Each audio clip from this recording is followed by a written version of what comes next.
भारत और श्रीलंका के बीच खेला गया एक ऐसा रोमांचक मैच जिसमें सौरभ गांगुली ने श्रीलंका के नामी ग्रामी गेंदबाज जिसमें मुथैया मुरलीधरन, सनत जयसूर्या और चमिंडा वास जैसे दिग्गज गेंदबाजों को ऐसा धोया था जिसे जब तक सूरज चांद रहेगा दादा की उस विस्फोटक बल्लेबाजी को कोई भुला नहीं पाएगा।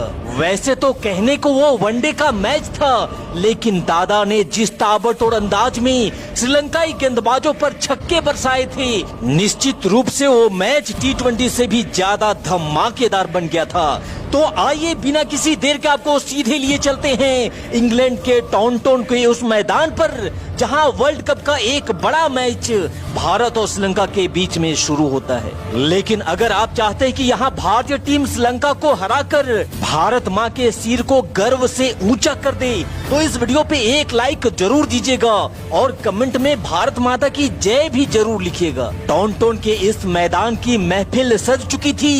वक्त होता है टॉस का, जहां टॉस में बाजी श्रीलंका के हाथों में जाती है और भारत को पहले बल्लेबाजी करने का निमंत्रण दिया जाता है। दादा सौरभ गांगुली के साथ सदागोपन रमेश भारतीय पारी की आगाज करते हैं और पहले ओवर की दूसरी बॉल पर ही सदागोपन रमेश ने एक बेहतरीन चौका जड़कर अपने पारी की धमाकेदार शुरुआत करी। लेकिन फिर पहले ओवर की 5वीं गेंद पर ही चमिंडा वास ने सदागोपन रमेश को क्लीन बोल्ड करके पहले ओवर में ही भारत को पहला झटका दे डाला। सदागोपन के आउट होने के बाद गांगुली का साथ देने और भारतीय पारी को आगे बढ़ाने के लिए बल्लेबाजी के लिए मैदान पर आते हैं राहुल द्रविड़। यहाँ श्रीलंकाई गेंदबाज पिच में नमी होने का पूरा फायदा उठा रहे थे और पिच भी तेज गेंदबाजों के सपोर्ट में दिख रही थी, इसलिए गांगुली और द्रविड़ के लिए तब जरूरी था पिच पर थोड़ा समय बिताने का।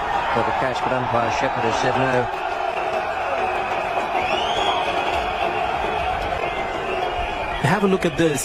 There was that instinctive shout for leg before. Then, just on second thoughts, they felt that Rahul Dravid may have got some bat on it, and that's the reason for the second more strong appeal. हालांकि गांगुली ने set होने में ज्यादा समय नहीं लिया और पैरों पर पटकी गई गेंद को बड़ी ही खूबसूरती के साथ सीमा रेखा के बाहर भेज पहला बाउंड्री का खाता खोला। वहीं दूसरी छोर पे राहुल द्रविड़ भी श्रीलंका पे काउंटर अटैक करने को तैयार थे, जिन्होंने चौथे ओवर के आखिरी गेंद पर चौका लगा भारत के स्कोर को 4 ओवर की समाप्ति के बाद 22 रनों तक पहुंचा दिया था। यहाँ गांगुली और द्रविड़ जानते थे कि श्रीलंकाई गेंदबाजों के हौसले को अगर तोड़ना है तो उन्हें संभलने का कोई मौका ही ना दो। इसी सोच के साथ इस बार द्रविड़ ने ऑफ साइड पर कड़ाकेदार शॉट लगा, गोली की रफ्तार से